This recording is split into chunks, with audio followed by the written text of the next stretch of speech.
Shabbat Shalom. The Amplified Bible renders the opening phrase of this portion is, "You shall surely tithe." Repetition in Hebrew is often used for emphasis or plurality. The first two words are aser and teaser, meaning to tithe. Little Hebrew lesson here. Both of these are verbs. Hebrew usually starts off with a verb. In English, you usually start off with the subject, but in Hebrew, it's a verb. Both are in one of the verb forms is called PL, which means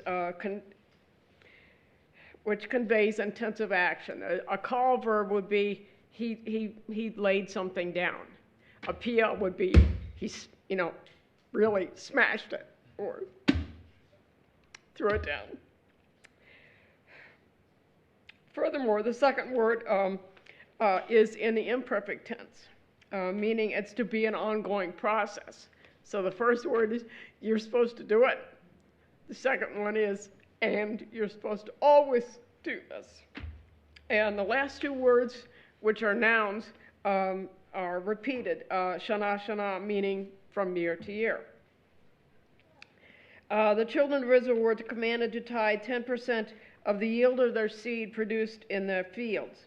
They were to eat it in a place designated by God so that they would learn to reverently fear the Lord their God continually. God made provision for those who had to travel long distances, allowing them to convert their produce into monetary equivalent.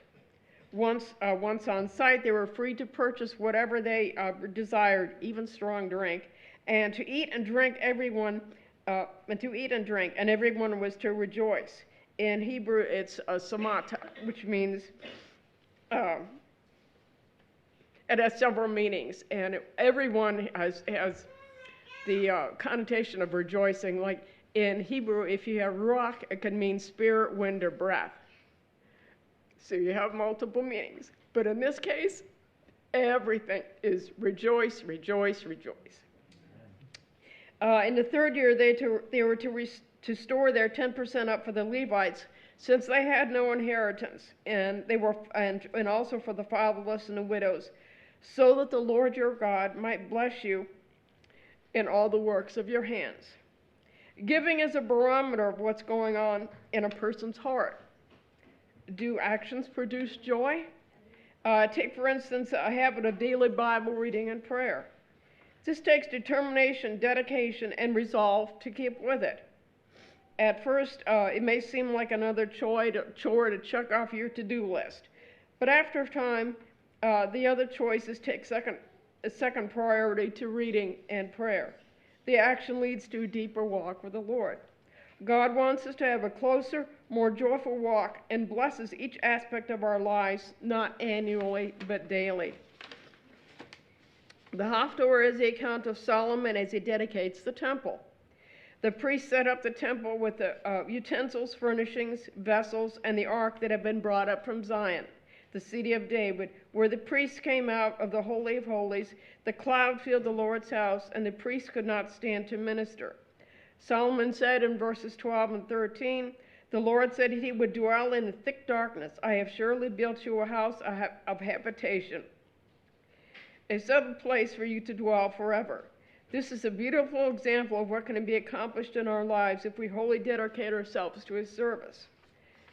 Solomon arose. He started out standing, but during the prayer, he knelt in the presence of God. He began and ended with praise to God. He then arose and turned and blessed the assembly of Israel, reminding them that not one word of the Lord that the Lord had spoken to them had failed to come to pass. May the Lord our God be with us as he was with our fathers, that he may incline our hearts to him, to walk in his ways, to keep his commandments, so that the earth's peoples may know that the Lord is God and there is no other. On the 8th day, Shemini Atzerat, Solomon sent the people away. They blessed the king and went to their tents with the greatest joy and gratitude for all the goodness the Lord had shown to David his servant and Israel his people. The New Covenant reading records a dedication of baby Yeshua.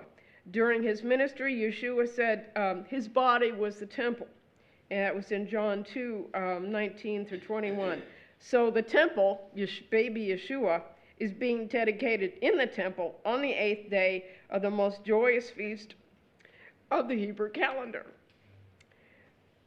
The fulfillment of the law, Yeshua, is brought to the temple, dedicated on the day when the Torah scroll finishes Deuteronomy and begins again in Genesis. What a great picture of the completeness of God. The Redeemer was redeemed by the redemption money as required in the Mosaic law. Yeshua being made under the law and in all things subject to it, that he might redeem believers from the bondage, curse, and condemnation of it.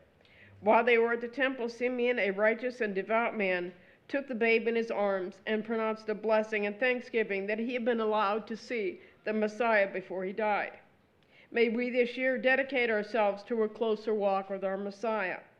God is always looking for an obedient heart, inclined to do his will.